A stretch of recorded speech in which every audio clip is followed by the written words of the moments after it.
Now, if you're excited and you're ready to change, let me give you 3 steps to start life change that can change your life, your personality, your lifestyle. Everything can change. Here's the steps. Number 1, find out how things work. The first key to doing better is find out. To change your life, really, you need ideas. There isn't anything an idea can't change. And Schultz taught me the major problem is lack of an idea, not a problem. At first I didn't have any money. I said to Mr. Schultz, I don't have any money. He said, that's not a problem. Now see, up until then I always thought it was. Right? I was confused. He said, no, the problem is lack of an idea on how to create money and wealth. It isn't lack of money, it's lack of ideas. So if you get the ideas, see, you can change anything. Now to get ideas, you need a constant study of finding out. Now Schultz also said, when you find out something that works, put the information in your journal. Don't use your head for a filing cabinet. Put it in your journal so that you can do the next best thing. Repetition, repetition, repetition. Go over it. And if you repeat it, go over it, sure enough, someday, some mysterious day, the idea takes root, starts to grow, and shows up in your bank account, and your dress, and your personality, and your lifestyle. But capture the ideas in your journal. Find out how things work. Schultz gave me this word for my life change. He said, study. Great word. If you wish to be successful, study success. If you wish to be happy, study happiness. If you wish to be wealthy, study wealth. Don't leave it to chance. Make it a study. Some people just go through the day with their fingers crossed. See, that won't do it. You've got to study the things that can change your economic, social, spiritual, personal life. Now, here's a qualifying phrase. And we'll have several of these qualifying phrases throughout the seminar. Here's the first one. You may not be able to do all you find out. I understand that. You may not be able to do all you find out, but you should find out all you can do. See, you don't want to wind up at the end of your life and discover that you've lived only 1/10 of it. And the other 9/10 went down the drain. Not for lack of opportunity, for lack of information. So that's number 1, find out how things work. Now here's the best human virtue for finding out. Curiosity. Make a note of that. Curiosity. Be curious. You might add a word to it that'll help. Childish curiosity. What will kids do if they want to know something bad enough? Bug you. That's the phrase. They can ask 1,000 questions. You think they're through? They got another 1,000. They'll drive you to the brink. It's a virtue. When you gotta know, be like a child. In fact, Jesus, the master teacher, said, unless you can become like little children, you might as well forget it. You don't have a prayer. Excellent advice. You got to be like children. 4 ways, in my opinion, to be like a child. Number 1 is curiosity. Number 2 is excitement. Get excited like a child over your ability to make yourself do anything for change. 3rd is faith. Have faith like a child. Adults are too skeptical. And 4th is trust. Trust is a childish virtue, but the rewards are incredible. So be like a child. Now, if you're curious, let me give you 3 ways to find out how to change anything. Any life direction, any dimension. Here's 3 ways to find out how to change anything. Number 1 is to read. Become a good reader. All of the successful people I know and work with around the world, they're all good readers. Curiosity drives them to read. They gotta know. They just read. Become a good reader. Now, that's my opinion. Listen to the other lecturers, and listen to me, and make up your own mind. Don't be a follower, be a student, okay? I say, really, for life change, you gotta read. One way to learn is from your own experiences, but another way to learn is from other people's experiences. See, one book might save you 5 years if you read it. Did you know there's books on how to be stronger, more decisive? Be a speaker, be a leader. Have a better effect on other people. Develop your personality. Did you know there's books on that? And people don't read them?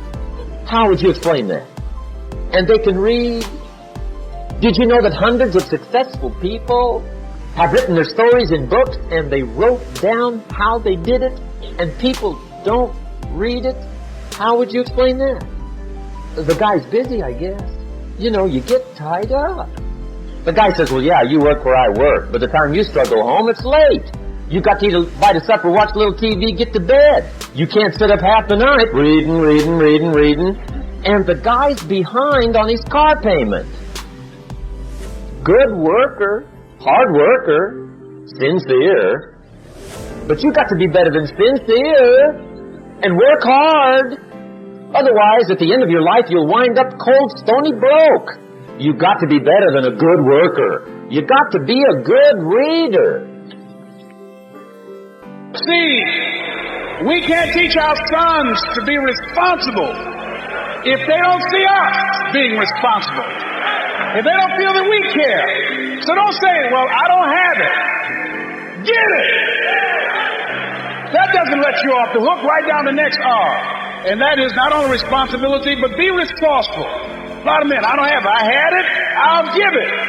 If the women had that kind of attitude, the children would starve to death. The reason that they eat, the reason that they have some place to stay and to lay their heads and have clothes on their backs, because the women decide, I'm going to make it happen no matter what, and they're resourceful.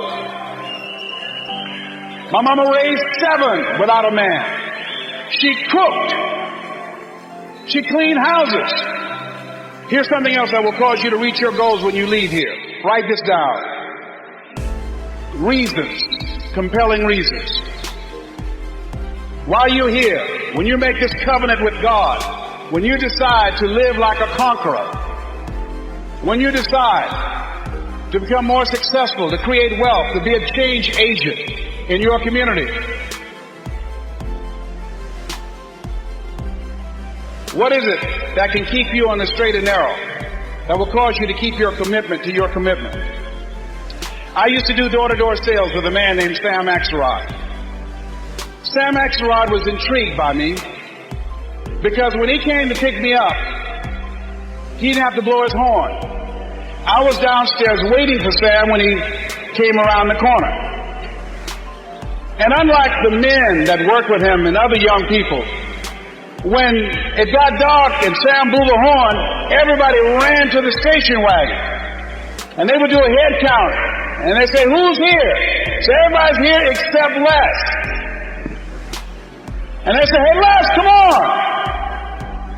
No, I'm not coming, Sam. Why? I haven't sold anything. No one sold anything, Les.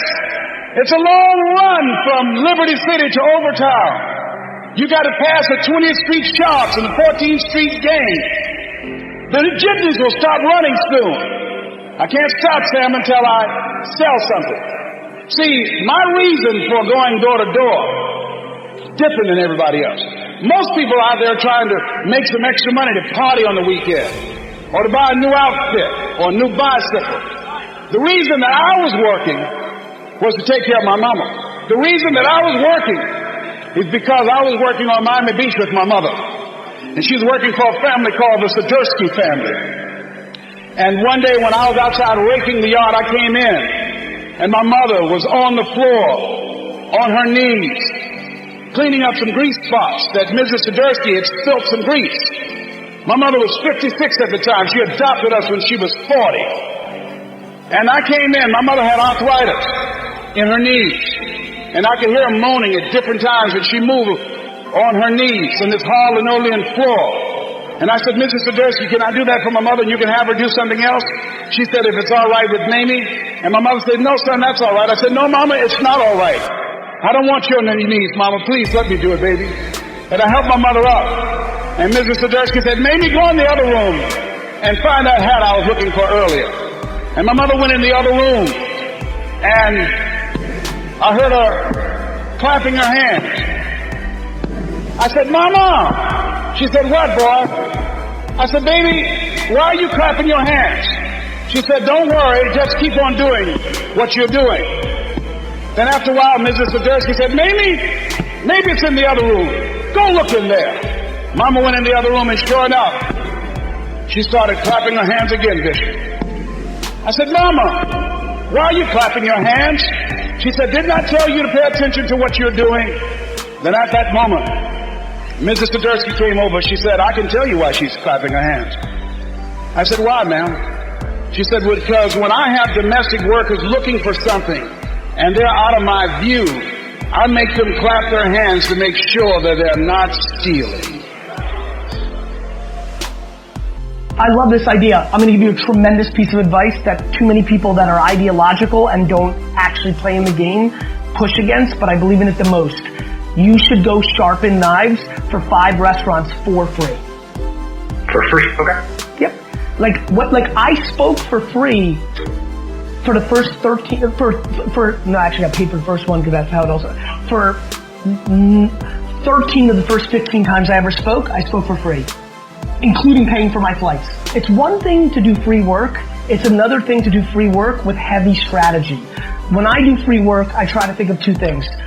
How much exposure is it? Like Tyler will tell you, sitting right here, one of the only times I still do free work is if it's massive exposure. There are 49,000 people in the audience. I'm like, it's a lot of exposure. You know, like it's live on, you know, it's during the Super Bowl. Like I'll pay somebody to put me in a Super Bowl commercial, right? Like when I get exposure, and that's where I'm at now.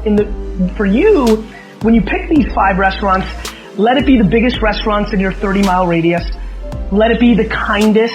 Let it be somebody who has the biggest Instagram following, and maybe like whether you never want to give with expectation, but it's okay to ask. You're like, hey, I'd love to sharpen your knives for free, and then like you get in there and the vibes are feeling good. Maybe you're like, hey, listen, like I hope you enjoyed it. Like, wouldn't mind to take a picture for my Instagram, which then makes them say, oh, we'll put you on our Instagram. Like you can be thoughtful and do it the right way, but if nothing else, if you do it for free for 5 people, you've established that you do it. Word of mouth is a remarkably fascinating thing. Strategic free work is one of the great moves in our society. When you really get after something, listen to me, total immersion in something, you can become unbelievably proficient at it. That guy who's thinking about quitting, he's not totally immersed. Yeah. He's not totally in. Let me give you an example real quick. My dad's got cancer. You know that. Grant knows it. My dad has something called liposarcoma. I think Dad's okay with me saying that now.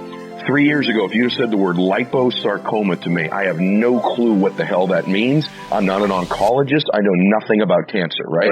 All of a sudden, it became important to me. I became completely immersed in the topic of liposarcoma. I know what causes it, what treats it, what you die from it, how it doesn't grow, you name it, right?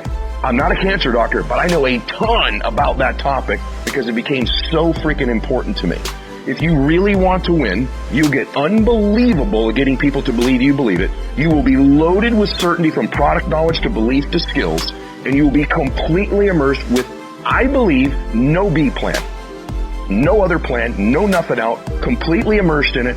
Aside from dunking a basketball or hitting a 100-mile-an-hour fastball, these are things that are limitations to human beings. But average, ordinary people every single day succeed in the business of persuading people. There is no limitation to you being able to do it except those things.